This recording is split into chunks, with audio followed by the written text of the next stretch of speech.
What we saw in 2016 is coming true again, and I say bring it on. Celebrities are trying to move out of the United States, and I couldn't be more excited to vote for Trump. With that being said, let's dig in. Facts over tracks, isn't that spitting slow, spitting fast, I could roast, I could gas, think I'm okay at last, but I don't know if that can erase all the past. Just like in the year 2016, several people are making the even bigger case for Trump than I could have ever. These very people are trying to threaten us, voters, with a good time by putting themselves on the line. Celebrities like Taylor Swift, Nancy Pelosi, Char, Barbara Stanstewart, all have said that they will leave the United States in 2024 if Trump wins the re-election. As if we actually care if Tay-Tay is in the United States or abroad singing about how bad men treat her. Nonetheless, this sounds familiar to 2016 when Whoopi Goldberg, Snoop Dogg, Miley Cyrus, George Lopez, Raven-Symoné, Amy Schumer, Char, Omar Handwick, Samuel L. Jackson, Bryan Cranston, Lena Durham, Neve Campbell, Barbara Streisand, Neo, Chelsea Handler, Jon Stewart, Keegan-Michael Key, Chloe Sevigny, Eddie Griffin, and Amber Rose all came out and said that they, too, would be leaving the United States if Trump wins the election. But looking into this, they did not leave. No, of course they did not. Most of them instead decided to stay. They decided this for many reasons. The main one, if these celebrities tried to get out of the United States, they would have had to make themselves back acquaintance to the United States because this is the best country to live. I'm not just saying this, I can prove it. Starting, if you want to start a business in the United States, all you have to do is go on the IRS website and submit a 5-minute survey, and you are given a business tax ID, an EIN for short. You can start a business in America within 5 minutes, legally.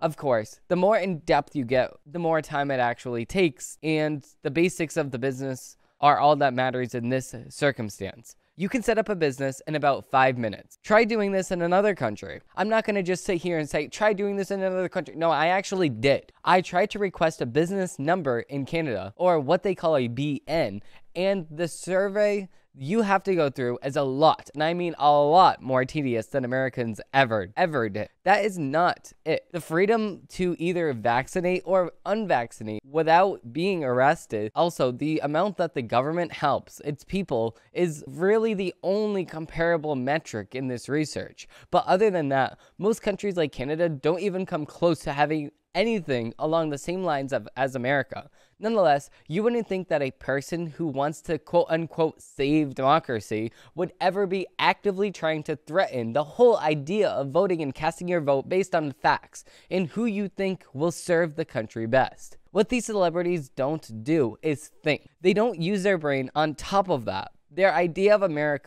average American, is someone who does whatever the celebrities say, no matter what. This is why in 2016, and quite frankly now, when they're saying it again, when they say, oh my God, I'm gonna move, they know they're not actually going to move. But all they're doing is giving empty threats to the American people and hoping and hanging on a limb as if this is actually going to help. Like we learned in 2016, these celebrities do not mean what they say, and most of the time, other than this, the celebrities don't even mean what they say. Every single celebrity that we follow and that we hear of is fake as hell. They always want to.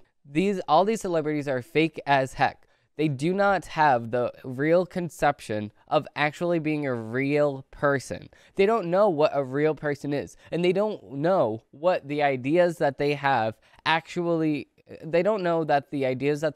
don't actually matter in the real world. The only time it actually matters is when they're having an interview and then they're quoted and then they're on the cover of Vogue and then they think that they're on top of the world and everything like that, but in reality, they're really not. The reality of the situation is that nobody really cares about what these celebrities have to say because the American people know what's best for this country. The American people vote for these very people that are in control. And you know, these very people that vote in these elections are the same exact people that actually give their life to the army if they're drafted. These very people are the same exact people that have to go and put themselves in the voter role for jury duty. So voting is not the only objection or the only objective that we have as Americans. There's other things that we as Americans have to do besides that, but these celebrities don't pay any mind to any of the other things. Instead, they focus on killing babies and pushing their left-leaning ideologies on the greater American people. With that being said, we're going to be digging into the headlines of the week. Okay, so moving into the first article, we actually have a Daily Wire article. We have embattled Harvard president Caldron Gay now under fire for alleged plagiarism. So, what did she actually plagiarize? So, the last time that we actually heard her speak was actually in front of Congress, and she was saying that anti-Semitism is not actually anti-Semitism until you actually kill Jewish people. Now, that's the last time we actually heard from her. But how did she actually plagiarize here? Let's find out. So, moving with this Daily Wire article, we actually have embattled Harvard University president Caldron Gay is now under fire for alleged plagiarizing portions of her PhD dissertation, which concerns racial themes for her doctorate in political science from Harvard back in 1997. Journalist Christopher F. Rufo, a senior fellow at the Manhattan Institute, published a report on Sunday outlining what he indicated to be 3 instances of Gay plagiarizing per Harvard standards. In the dissertation, taking charge, Black electoral success, and the redefinition of American policies. Chris Burnett and I have obtained documentation demonstrating that Harvard president Caldron Gay plagiarized multiple sections of her PhD thesis, violating Harvard's policies on academic integrity. Rufo said on X, "This is a bombshell." So in one instance, Gay is accused of lifting nearly verbatim work from Lawrence Bobo and Franklin Gilliam in their paper called Race, Political Participation in Black Empowerment. Rufo then cites Harvard's own policy on paraphrasing and plagiarism and to underscore his point. Quote, "When you paraphrase, your task is to distill the source's ideas in your own words," the guidelines state. It's not enough to change a few words here and there and leave the rest. Instead, you must completely restate the ideas in your passage in your own words. If your own language is too close to the original, then you are plagiarizing, even if you provide a citation. This is exactly what Harvard says itself, so the dean of Harvard should, be on the same exact page as that citation notice or the actual rule that Harvard has at play here. So Gay is further accused of lifting material from legal scholar Carol Swine without giving a citation. Rufo again cites Harvard's guidelines, which state that students must give credit to the author of a source material, either by placing the source material in quotation marks and providing a clear citation, or by paraphrasing the source material and providing a clear citation. And lastly, Gay is accused of swiping an entire appendix. Gay composes an entire appendix in the dissertation directly taken from Gary King's book, quote, "A Solution to the Ecological Inference Problem." Rufo posted, quote, "While she cites King's book later in the appendix, in fact, King was her dissertation advisor, Gay does not explicitly acknowledge that Appendix B is entirely grounded in King's concepts and language, instead passing it off as her own original work." And he cites the books and all the pages here. Plagiarism accusations come as Gay is already under fire for her recent testimony during a congressional hearing on anti-Semitism in college and universities. That's exactly what I said at the beginning. When Gay was questioned about whether calling for genocide of Jews violated Harvard's codes of conduct, she responded that it depends on, quote, "the context." She added that calling for genocide is, quote, "at odds with the values at Harvard," and that when that kind of speech, quote, "crosses into conduct, that violates our policies." So as soon as you actually do the action of genocide, then that's a bridge too far for Harvard. But if you're actually calling for the genocide, or if you're actually repeating Nazi talking points, then that's okay with Harvard. But as long as you're not actually, killing anybody, that's a-okay for Harvard. Now, we do have something new that just released today, or I should say yesterday, because I am filming this the day prior to me releasing it. She actually responded to these accusations, quote unquote, and people are now calling for her to be ousted from the university, which I completely agree with. So Journalists, so it's just going to restate exactly what we just talked about. Notably, Gay is already facing mounting pressure to be removed since her shocking testimony during a congressional hearing on anti-Semitism in colleges and universities. Quote, I stand with the integrity of my scholarship, Gay told the Boston Globe. Regarding the plagiarism allegations, quote, throughout my career, I have worked to ensure my scholarship adheres to the highest academic standards. In addition to other questionable instances, Gay is accused of lifting nearly verbatim work from Lawrence Burbo and Franklin Gilliam in their paper called Race, Sociopolitical Participation in Black Empowerment. Rufo cited, and I just went over all this, since the October 7th. Okay, so that's all she said so far. So we're waiting for her to say any more. She didn't say sorry. She didn't say anything like that. All she's saying is that, oh yeah, there's some people saying that I plagiarized. Nope. Instead, I have held to the highest standards. I'm held to the highest standards. I hold myself to the highest standards, blah, blah, blah, all of that. She didn't say sorry. So right now we can keep on saying that she is fully responsible for everything she said in the past, and she is not responsible for anything that she said inside of her book, because that's other people's words. We can understand that far, at least. But staying on the topic of college deans and the stupid stuff that they said inside of the Congress hearing, we can actually see that Penn President Liz Miguel is out after disturbing remarks. So, University of Pennsylvania President Liz Miguel resigned on Saturday after facing mounting pressure to step down over disturbing remarks that she made this week while testifying before Congress. President Liz Miguel has voluntarily tendered her resignation as president of the University of Pennsylvania, said Scott L. Bach, chairman, board of trustees. Quote, she will remain a tendered facility member at Penn Carey Law. Bach said that the school would be announcing new intern leadership for the university in the coming days, and that Miguel will stay on until a new interim president is appointed. Quote, it has been my privilege to serve as president of this remarkable institution. No, it has not. Don't lie here, Miguel said in a statement. Quote, it has been an honor to work with our facility students, staff, alumni, and community members to advance Penn's vital missions. So what are the vital missions? Killing the Jewish people? Because you just said that that is not anything bad. That's not anti-Semitism until this actually goes into conduct. So is what she's saying the truth? No. Let's continue with the article. Miguel generated a firestorm when she did not say during her testimony before the Committee on Education and the Workforce that calling for genocide of Jews would violate the school's code of conduct on bullying and harassment unless, quote, the speech turns into conduct, like I just said, quote, conduct meaning committing the act of genocide. Rep. LZ Stanfink, Republican from New York, fired back during the hearing. Quote, the speech is not harassment. This is unacceptable. The Power Board of Penn's Wharton Business School had aggressively pushed for Miguel to resign following her remarks.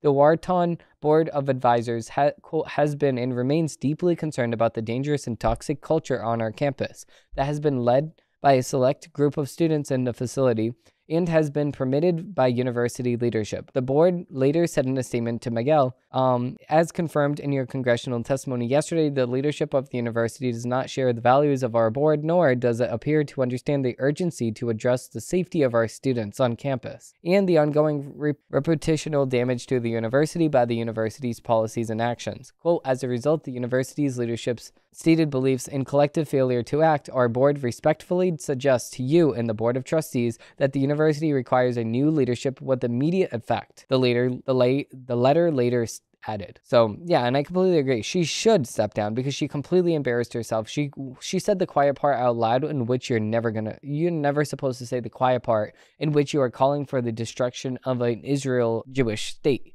You're not going to sit here and you're going to say, oh no, that's completely fine if you're saying something, but if you actually destroy Israel, then that's something totally different. That doesn't make any sense here. Can we all admit that that does not make any sense? If you want to actually go ahead and say this thing, then you're actually calling for it to happen. It's obvious. But with that being said, we do have another CNN article, but that's going to be in our media's takes. So without further ado, let's dig in. Okay, moving into the next article, we actually have a CNN article. We have Joe Biden has an electoral problem to solve. This is from CNN. Again, forget the national polls that show the country has sourced on president.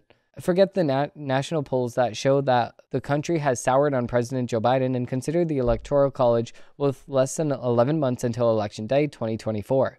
Former President Donald Trump would need to flip 3 states Biden won in 2020 to compete his political resurrection and retake the White House. And a set of new CNN battleground state polls on Monday suggests that if the election were held today, Trump is most of the way there.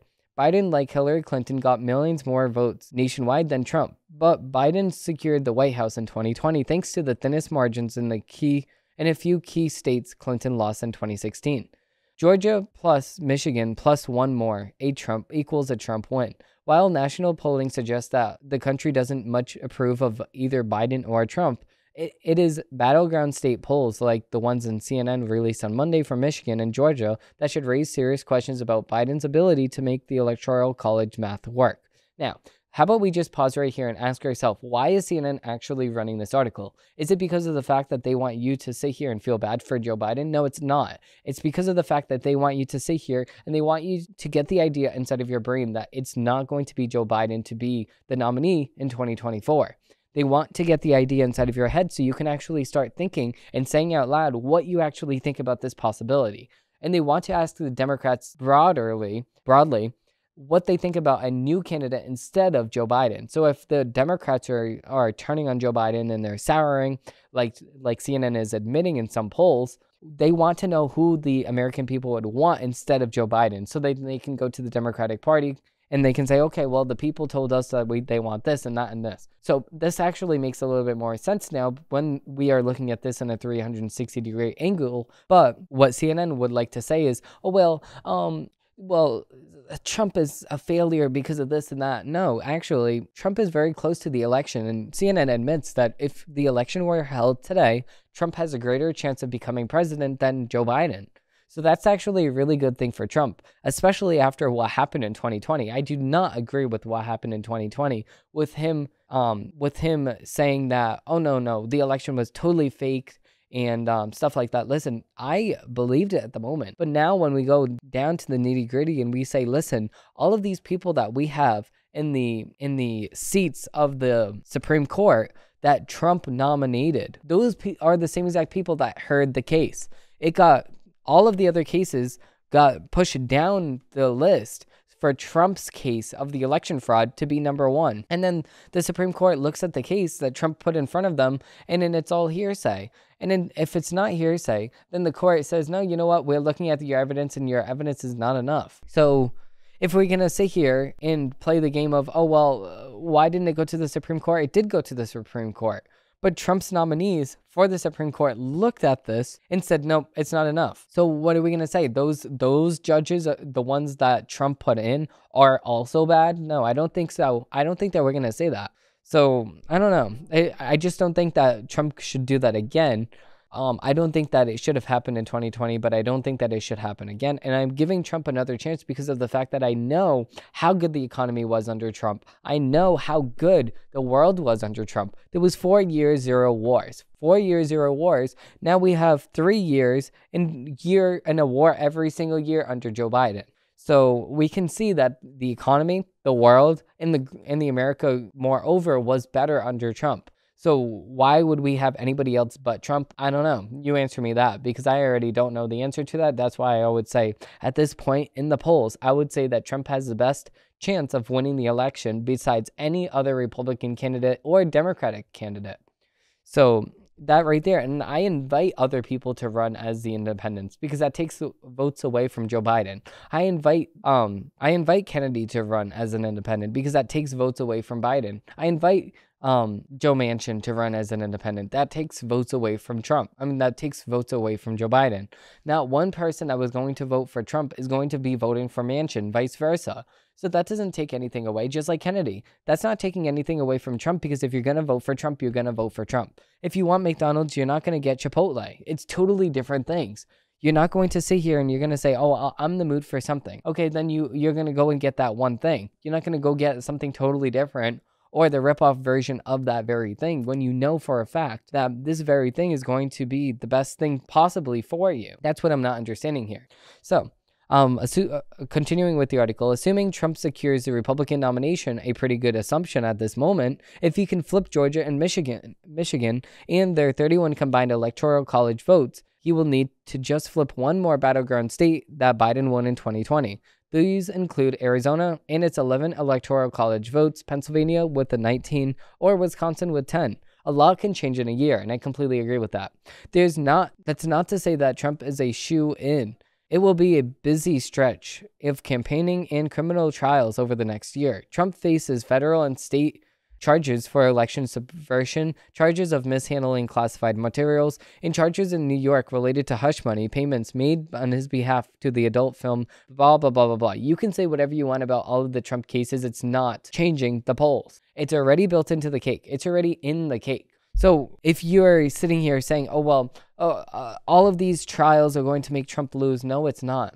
Everybody already realizes that the system is after Trump. All these cases are doing is actually making Trump more popular. So if you want that to be a good thing, then you're going to push these cases on Trump. But if you want it to be a bad thing, then you're not going to push the cases on Trump, and you're going to let Trump just be Trump. If you're sitting here having the system attack Trump, that's how we got in the very first place in 2016. So can we do a little bit of thinking here, Democrats? No, we can't. Stronger in Iowa. His primary rivals have failed to coalesce around a single alternative to Trump. In fact, a new NBC News, Des Moines Register Mediacom poll suggests Trump's support is only growing in Iowa, which holds the first spot in the GOP primary calendar with its caucuses on January 15. He has the support of 51% of caucus goers. None of his 5 rivals even hit 20% in the poll. In Georgia, Trump could go on trial as soon as August for 2020 election interference. Among other things, he asked local officials to, quote, find him enough votes to overcome Biden's 11,779 margin of victory in that state. Okay, so that's obviously a misconception. We can sit here and we can say, oh, well, this out of context clip makes you sound really bad. What do you think about that? No. Actually, that's not what he said. What he said is, listen, and we can only infer. We can only infer what he means, and I'm going to infer what he says that he meant by this. So he said, how about you find me the votes? Because I know that there's votes. How about you find me the votes? Or you can infer it by saying, find me those secret made-up votes. No, it's the latter, not the former. Oh no, it's the former, not the latter. I should opposite that. So obviously, at the same exact time, he's not going to sit here and incriminate himself on the phone call. No, it's obviously the former. So, moving on, we have a conviction could change things. Most registered voters in Georgia, 52% say that they approve of the charges, and a strong minority, 47%, say that Trump should be disqualified from the presidency if the charges are proven. Right now, Trump has a lead in the state among registered voters, 49% over Biden, 44%, on a hypothetical matchup. According to a CNN poll conducted by SSRS, for context, when Trump won the White House in 2016, he won Georgia by less than a percentage point. Small swings could change everything. A swing of a few 100,000 of nearly 5 million votes from Georgians expected to cast a ballot in 2024 is the key to the state's 16 electoral votes. In 2020, Biden got 306 electoral votes and Trump's 232. Trump needs to pick up 38 more electoral votes beyond that which he won last time to reach the magic number of 270. In Michigan, part of the blue wall, Biden rebuilt in 2020. He beat Trump by 154,188 votes, a decisive improvement over 2016, when Clinton lost Trump by just 10,704 votes. Today, Trump is polling at 50% in CNN's Michigan poll compared to Biden's 40%. It's telling that 10% registered Michigan voters said that they won't vote for either man. But the frustration seems to be breaking against Biden at the moment of hypothetical race of the state's 15 electoral votes. Biden has work to do.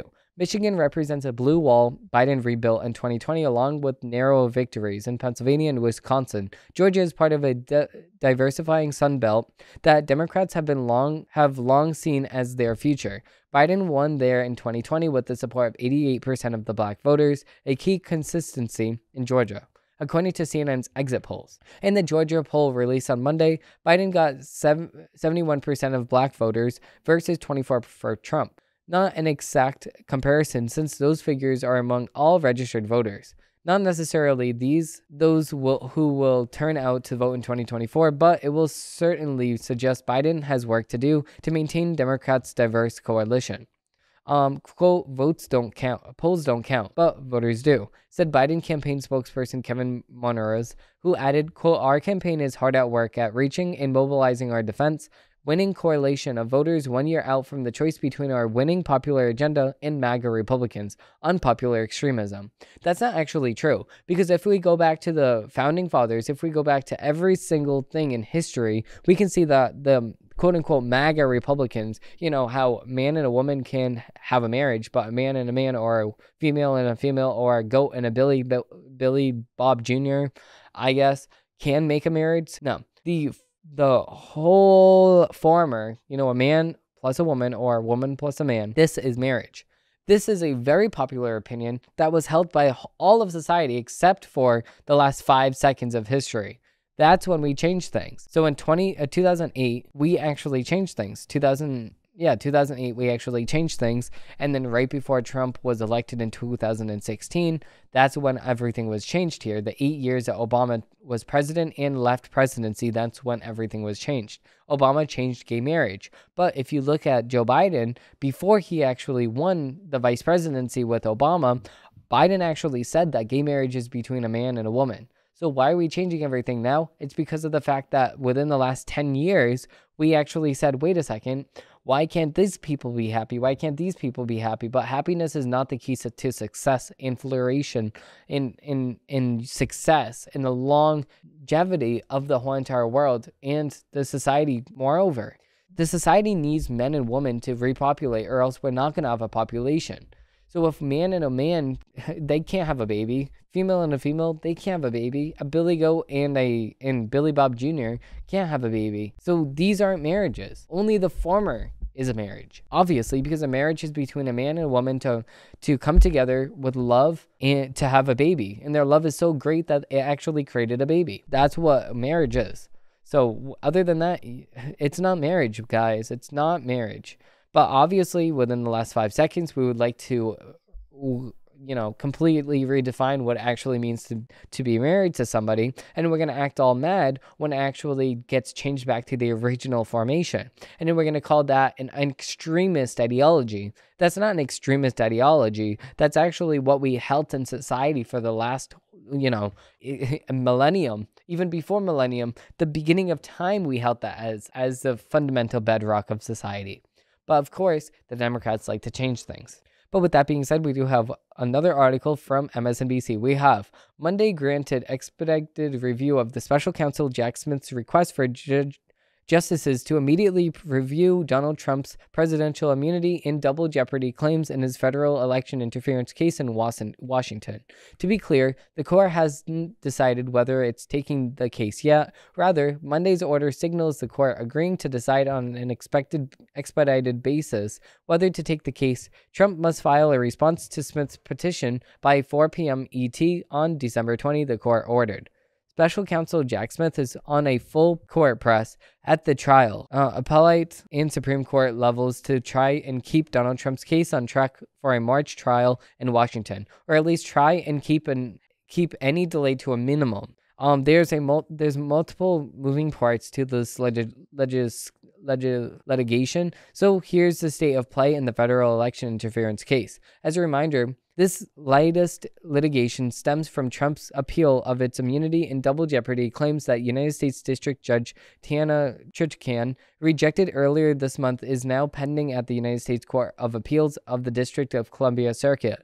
At the trial level, Smith's Sunday filing urged Chutkan to do everything she can to keep the March date, in the face of Trump's claiming that the case is essentially frozen until his immunity and double jeopardy appeal is resolved. The Justice Department suggested that the judge can make headway on Trump's motions unrelated to the issues pending at the D.C. Circuit, where Smith also wants to appellate court to expedite the litigation there. As it stands now, it's unclear when the D.C. Circuit ruling will come, and Trump's trial can't proceed until the appeal is restored. Of course, if it's resolved in Trump's favor, then there's nothing to worry.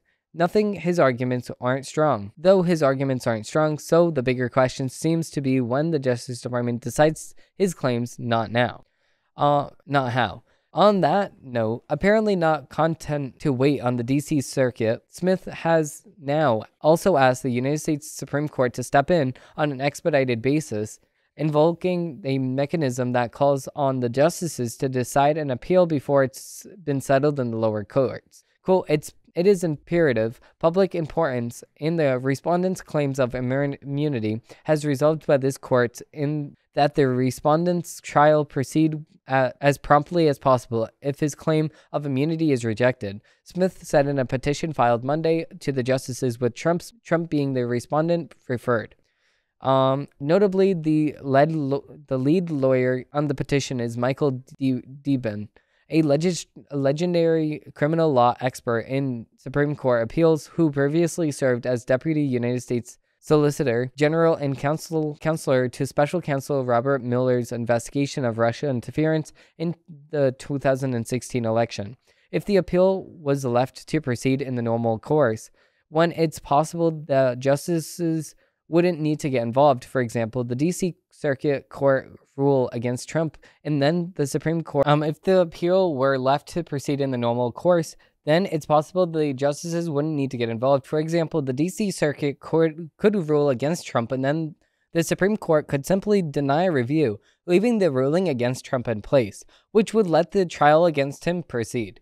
But it's unclear how long that would take to play out. So Smith's strategy appears to be one of the firing of all judicial cylinders in an attempt to increase the chances of getting his March trial, or one that's delayed as little as possible beyond that if Trump loses his appeal. Where it goes next and when is up to the judges of the DC Circuit and justices of the Supreme Court. No. Obviously at the very forefront, we can actually sit here and we can say, listen, what he did in 2020 was so bad, then why are we waiting until 2023 to prosecute him? Why are we not doing this as soon as he did stuff in 2021? Or, 2021. Why are we not doing this ASAP? If time is of the essence, if all of these things that you're saying are really true, why didn't we do this as soon as he started running his mouth on Truth Social or Twitter at the time? Why are we waiting years later to prosecute Trump? Why aren't we prosecuting him in 2020, 2021, or 2022? Why are we waiting 3 years after, 4 years after, right before the election to actually prosecute this guy? You know why? And I have the answer. I have the answer here. The answer is because of the fact that they want to rig the election. They want to rig the election against Trump because of the fact that they do not like Trump to win. They would not like Trump to win. They want everything, and they do everything in their power to actually make sure that Trump loses the election. And they want Trump to lose the election because of the fact that they do not want to deal with him anymore. They want him out of their life. They want him out of the way. They want every single Republican to just drop out. That's what they want. But all that they want are fake Republicans like Liz Cheney. That's all the Republicans that they want, or fake Republicans just like the Republicans on The View. These aren't real Republicans. These are fake Republicans, and then they're going to act like they're Republicans to just get a political, to have a political, look like they're being non-political over here. That's why they have these people in these places. They don't have these people in these places because they actually like the people. No. Instead, they have these people in these places so they can have controlled opposition. So they can say, these are the Republicans, and then the Republican just says a stupid talking point that we haven't said since 2008, which actually made us lose the election in 2008 against Obama.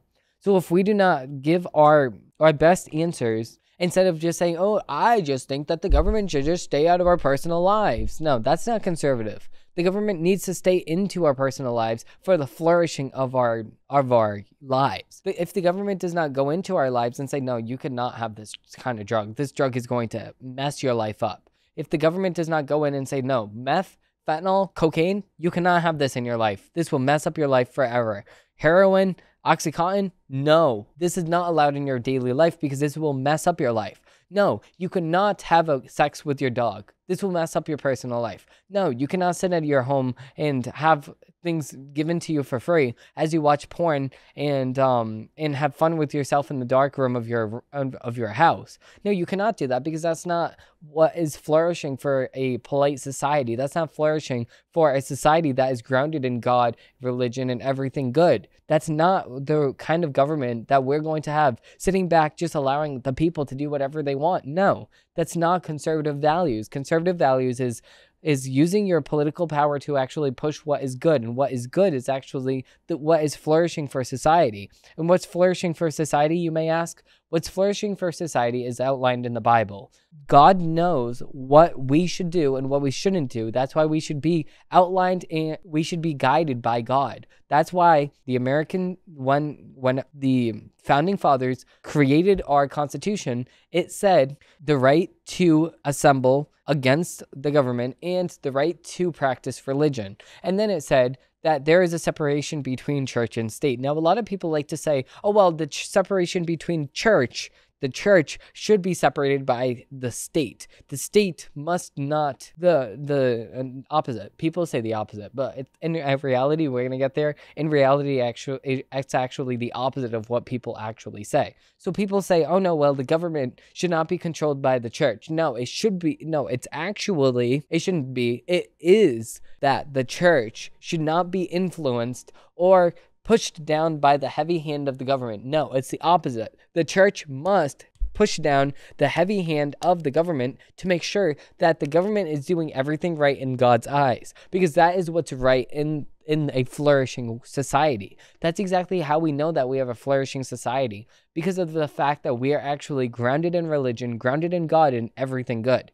That's exactly why our forefathers said this so many times, the right to practice religion, the right to have the government not controlled by, or vice versa, the church not controlled by the state. This is exactly why our forefathers knew this. Our forefathers knew that the government would come, there would be a day in our government that our government would be separated by what is good and what is great and what is actually needed for a flourishing society.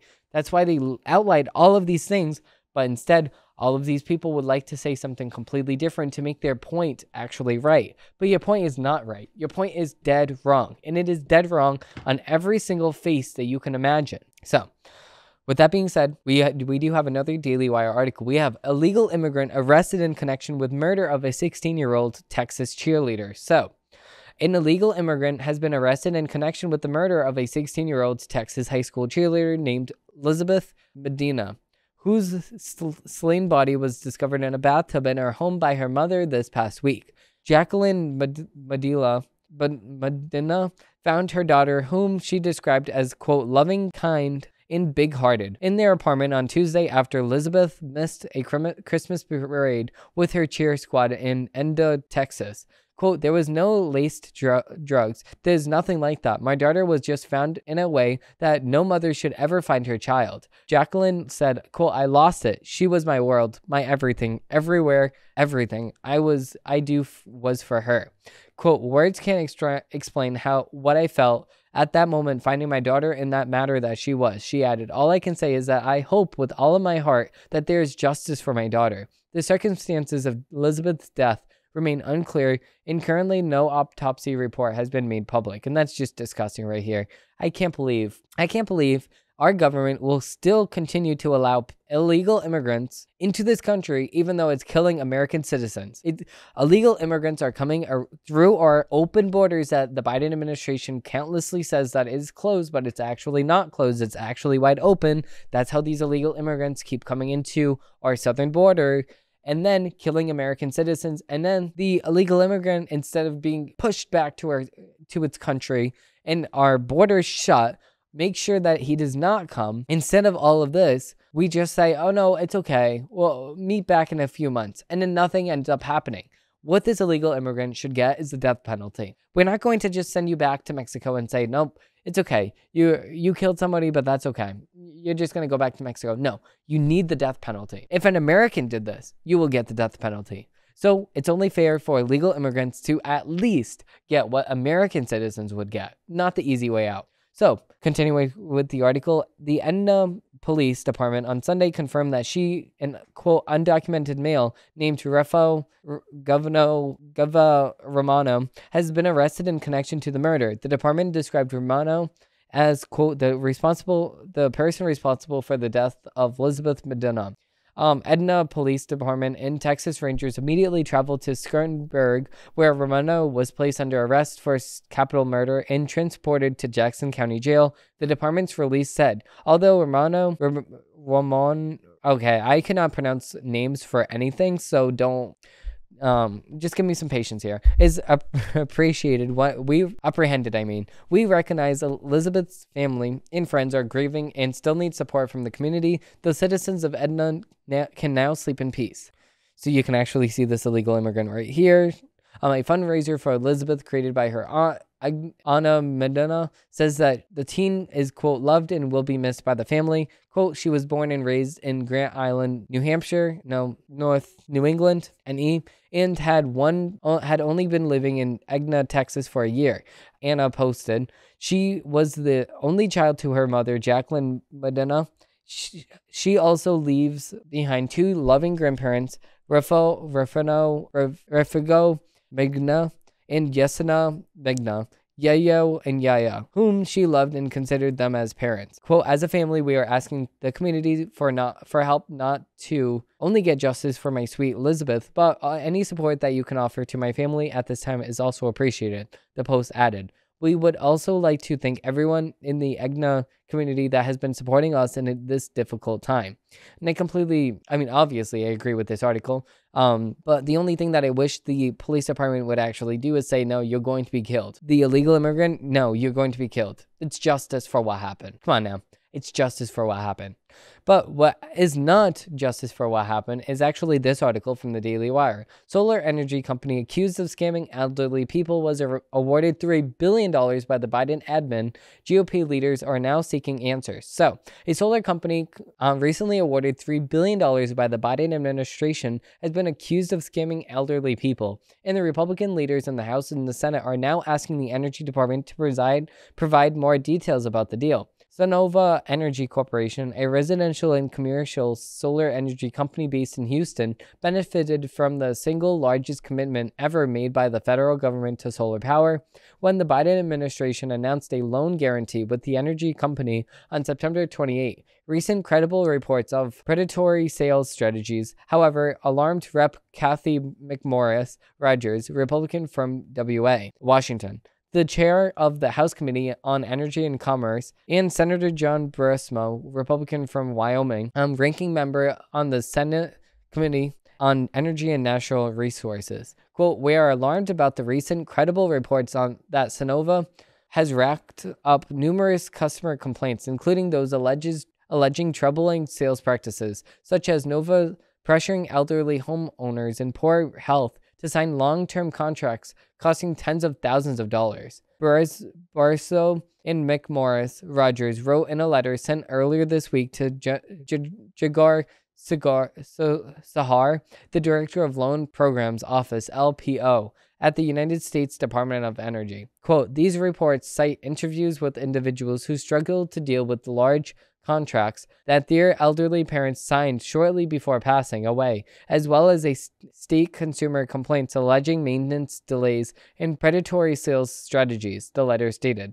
One woman said that a door-to-door salesman for Sonova sold her father, who she said was in hospice care, a $60,000 solar system for his mobile home shortly before his death, the Washington Free Beacon reported last month. Quote, my dad told the salesman at the time that he was on the hospice and dying, and basically he wasn't in the right mind, said Mary Lawler, adding that Sonova placed a lien on her family's property, preventing his family from selling it after his death. Another person, Texas resident Terry Blythe, told the Free Beacon that her 86-year-old father, who had been diagnosed with dementia, was convinced by Sonova salesman to buy a 25-year solar panel lease in 2020. The contract was worth $34,000, which Blythe said that she was left to deal with after her father died. Quote, "It was truly ripping off old people. It was the biggest ripoff I've ever seen," she said. As far back as 2019,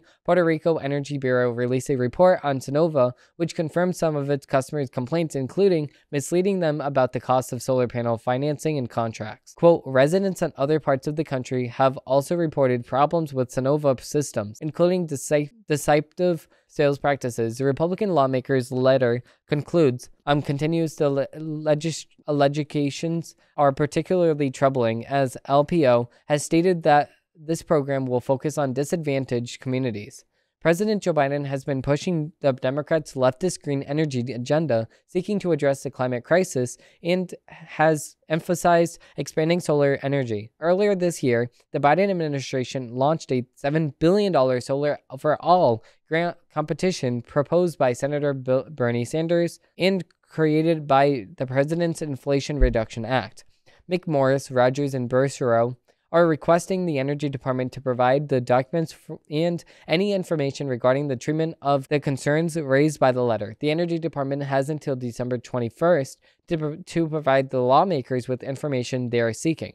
So right there, I agree. This should be sued. This company should be sued into oblivion because of the fact that you're taking advantage of older people that do not know any better. These people do not know any better. So why are you taking advantage of these older people that don't know right from wrong? They're not going to be here for the next 25 years. They're going to sit here and they're going to say, "Oh, well, I might as well just sign this because I'm not going to be here," not realizing that when they pass away, their grandchildren, their sons, their daughters are going to take the heavy lifting. They're going to have to pay for it. Somebody's going to have to pay for it. Solar companies don't just eat the cost. No. And especially because of the fact that they're going up to people with dementia. That's a completely different level. They should be sued into oblivion, like I said. So we do have the final article right here. We have Alex Jones reinstated on X alongside rest of conspiracy-driven press corps. So American broadcaster Alex Jones was reinstated to X, formerly known as Twitter, this weekend after the platform's CEO held an online poll to approve his return. "The people have spoken," wrote Elon Musk, "and so it shall." Jones' first post since 2018 ban was a repost of social media influencer Andrew Tate. "We're so back," Tate wrote. The decision marks a reversal of Mark's declaration in November 2020 that Jones will not be allowed to return on the platform. Legacy press outlets were incredulous over the conspiracy theorist online comeback after the commentator was ordered to pay families of children killed in the Sandy Hook Elementary School shooting more than $1 billion in damages. Quote, "Elon Musk restores the account of conspiracy theorist Alex Jones on X," headlined the Washington Post. Quote, "Elon Musk brings conspiracy theorist Alex Jones back to the X," read another, the New York Times. NBC News, "Elon Musk restores X account of conspiracy theorist Alex Jones." CNN, "The people have spoken. Elon Musk restores the X account." If peddling conspiracies were what it took to get you banned from social media, the aforementioned outlets would have been nuked from the internet long ago.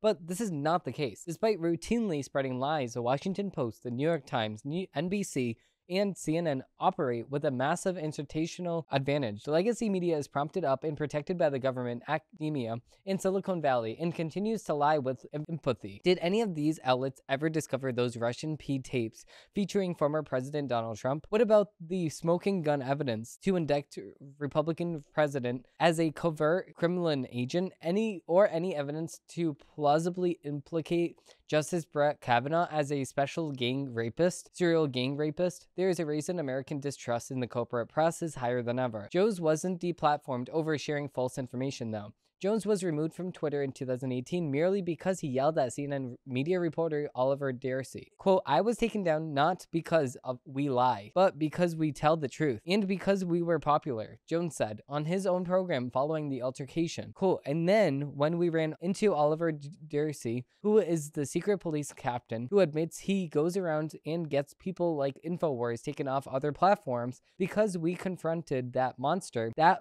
has busted us and lied about us, attacked our speech, because of that, they took us down." In other words, Jones got taken down because he yelled at CNN. And I completely agree. And I wasn't following him at the time of this very case in 2018, but I can agree with him what he actually did. did, because of the fact that I hate CNN too, and I hate MSNBC because of the lies that they spew out of their face hole every single day. They wake up and they're like, what lie are we going to say today? What life are we going to ruin today with the complete control that the media has? They wake up and they choose a target and they say, we're going to ruin you. You are a target. And then they ruin that person's life forever. They sit on that person and they say, okay, nope, we're going to ruin your life. Boom, boom, boom. Headline after headline after headline after headline.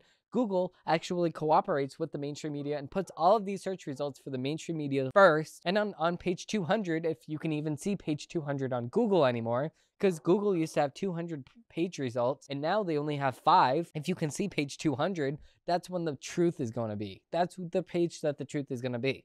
But after page 200, all the way at the bottom, on the small little text, that's where the truth is going to be. But on page 1 through 199, that's the mainstream media spewing its lies. But with that being said, I hope that you like the redecoration of the studio. I really didn't go above and beyond because I don't think that I could really fit a lot of things. I also added this little lamp that's over here. I don't know if you can really see that, but if you do appreciate the remodel of this, and I know that the Mary, it's on this side actually, the Mary actually died. I need to change the batteries in here, but Santa Please Stop Here. I actually had this last year in my studio, but we actually moved studios.